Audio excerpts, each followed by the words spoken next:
Alors, on a parlé hier des obligations qu'on a vis-à-vis de ses parents au niveau financier. Donc, on a expliqué que quand on fait la mitzvah de Kibbout Avahem, on n'est pas obligé d'utiliser son propre argent pour, par exemple, nourrir ses parents ou les vêtir comme il le faut. On peut prendre leur argent. Maintenant, on a dit que quelqu'un dont les parents n'ont pas d'argent, alors il a le droit on l'oblige à donner de cette tzedaka pour honorer ses parents. Ça, c'est ce qu'on a dit hier. Ok. Maintenant, le Rav, il rajoute quelque chose de très intéressant. Il dit si quelqu'un, il a de l'argent, il n'est pas riche, d'accord, il n'a pas beaucoup d'argent, mais il a un peu d'argent, et avec ce peu d'argent, il pourrait nourrir ses parents. Mais lui, il va se dire, bon, plutôt que de tirer sur mes économies, puisque j'ai le droit de prendre de l'argent de la tzedaka, alors au lieu de donner à telle yeshiva ou à telle famille pauvre ou quoi, je vais donner à mes parents. Et avec ça, je vais les nourrir. Le Rav dit non. Seulement un enfant, un fils, qui n'a pas d'autre argent, entre guillemets, que sa tzedaka, il peut nourrir son père et sa mère avec la tzedaka. Mais s'il aurait pu les nourrir différemment, c'est bien. Étant donné que nourrir quelqu'un avec l'argent de la tzedaka, c'est pas quelque chose de très gratifiant. Donc du coup, c'est un manque de carotte pour ses parents. D'accord? Donc, on récapitule. Des parents qui n'ont pas d'argent. L'enfant, il a de l'argent, mais il n'est pas riche. Mais il a ce qu'il lui faut pour vivre. Rappelez-vous ce qu'on a expliqué hier. D'accord? Il est obligé, avec son argent, de nourrir ses parents. D'accord? Et s'il a ce qu'il lui faut à lui pour vivre, plus encore un petit peu, alors il n'a pas le droit de prendre de l'argent de la tzedaka. Par contre, s'il n'a rien d'autre, alors sa tzedaka, il peut la donner à ses parents. D'accord? Sinon, c'est un manque de kavod. Alors après, bon, on rentre dans les détails. Qu'est-ce que c'est quelqu'un qui a de l'argent? En un mot, quelqu'un qui a un travail, qui a une parnassa, qui a ce qu'il lui faut, on l'oblige, si ses parents n'ont pas les moyens, à les honorer avec son propre argent. Maintenant, par contre, quelqu'un qui aurait un père, il a de l'argent, mais il est radin. D'accord? Il est radin. Je sais pas, bon, il a placé tout son argent, il a des biens ou quoi, mais il ne veut pas dépenser d'argent, il vit dans une misère terrible. Ou alors quelqu'un qui a un père qui est paresseux, qui ne veut pas travailler, il pourrait travailler, mais il ne veut pas travailler. Alors dans ces cas, le fils n'est pas obligé de nourrir son père. D'accord? Ah, il peut le laisser crever. C'est vous qui l'avez dit. Non. Non, mais vous dites qu'il est. Non, il peut. Quand même miséreux. Pour chaque situation précise, si vous voulez, on consulte en privé. Ok? Mais c'est le principe qui est intéressant. Ok? On ne doit pas subir l'avarice de ses parents.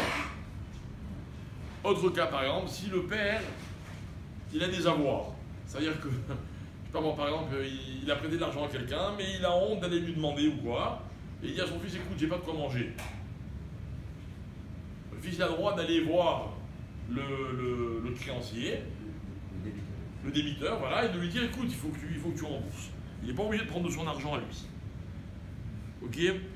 Quelqu'un qui a un appartement, et il a deux possibilités, soit il le loue, soit il le prête à son père. Alors c'est pareil que le reste, c'est que s'il n'a pas d'autres moyens, d'autres possibilités, il peut le déduire de la tzedaka, le selon il est là, et sinon il ne peut pas le déduire, mais s'il a de l'argent en plus, il est obligé de loger ses parents. À moins qu'il les prenne chez lui à la maison, mais ça va poser d'autres problèmes. C'est un appartement, c'est sûr qu'il ne peut pas. C'est un appartement libre, c'est sûr qu'il ne peut pas à son père, il va me Il a un appartement libre, il touche des loyers tous les mois, c'est parti de sa part à ça. Ok.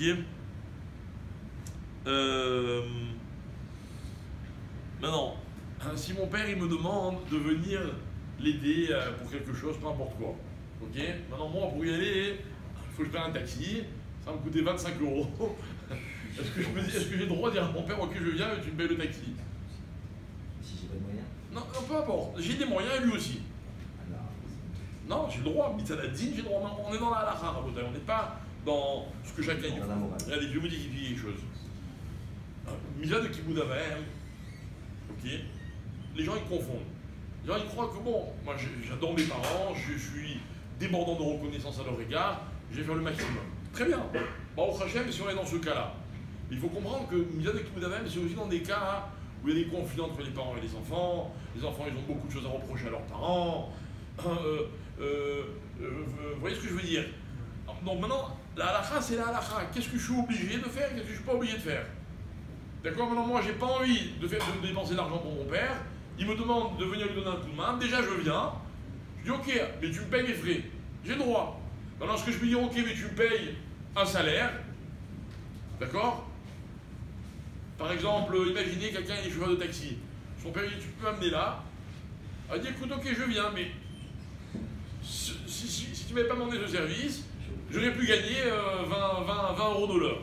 Ça, on n'a pas le droit. Ça, c'est assourd. De se faire payer pour la mise qu'on fait à ses parents. Sauf, le Rav dit, dans des cas extrêmes de tiram, méhom, etc. Mais encore une fois, ça fait partie des cas qui sont précis. Okay, je terminerai avec une dernière halakha. Le Rav dit comme ça, il dit, parce qu'on n'a encore rien vu, hein, il y a encore beaucoup d'halakhot. Le Rav dit, après, maintenant on a parlé de l'argent, le Rav dit une halakha très intéressante, il dit, la plus belle façon d'honorer ses parents, okay, hein, c'est de jamais se disputer avec personne.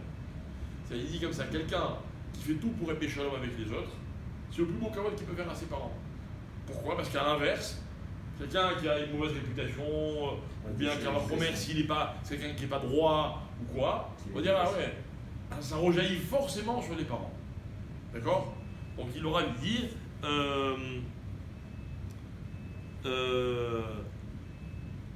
Ikar akavod shechabed et aviv ou shinhag bederech hayishara ve'al ken validekar yeshabru et orav sheyaldu ben kamoto.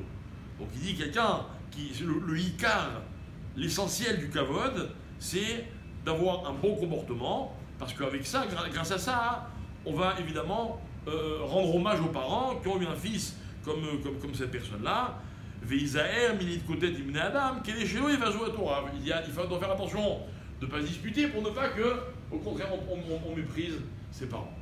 Voilà, petite matière à réflexion. Shabbat, l'allumage est ce